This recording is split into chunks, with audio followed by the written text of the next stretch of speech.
Welcome to new TV Telugu. ఏపీలోని గ్రామ పంచాయతీల్లో పన్నుల వసూళ్లపై ప్రభుత్వం కీలక నిర్ణయం తీసుకుంది. ఇప్పటి వరకు నేరుగా కట్టించుకుంటున్న పన్నులన్నీ ఇకపై ఆన్లైన్ ద్వారా వసూలు చేసేందుకు నిర్ణయించింది. ఇందుకోసం స్వర్ణ పంచాయతీ పేరుతో ఓ ఆన్లైన్ పోర్టల్ను డిప్యూటీ సీఎం పంచాయతీరాజ్ మంత్రి పవన్ కళ్యాణ్ రేపు ప్రారంభించనున్నారు. ఇది అందుబాటులోకి వస్తే ఇక వసూళ్లన్నీ సులువుగా ఆన్లైన్లో ఒకే చోట చెల్లించవచ్చని భావిస్తున్నారు.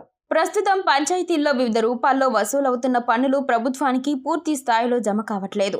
దీనికి స్థానికంగా ఉండే సిబ్బంది చేతి వాటమే కారణమని ప్రభుత్వం భావిస్తోంది. వీరిపై పర్యవేక్షణ ఉంచాల్సిన అధికారులు కూడా పట్టించుకోకపోవడంతో నిధులు ఎటుపోతున్నాయో తెలియడం లేదు. దీంతో స్వర్ణ పంచాయత్ పేరుతో ఓ వెబ్సైట్ను ప్రారంభిస్తున్నారు. ఇకపై ఇందులోనే అన్ని పంచాయతీ పన్నులు కట్టించబోతున్నారు. ఇకపై పంచాయతీల్లో పన్నుల్ని సిబ్బంది డిమాండ్ QR కోడ్ స్కానర్ల ద్వారా ప్రజల నుంచి వసూలు చేస్తారు. దీంతో వసూళ్లు పక్కదారి పట్టే అవకాశాలు ఉండబోవని ప్రభుత్వం అంచనా వేస్తోంది.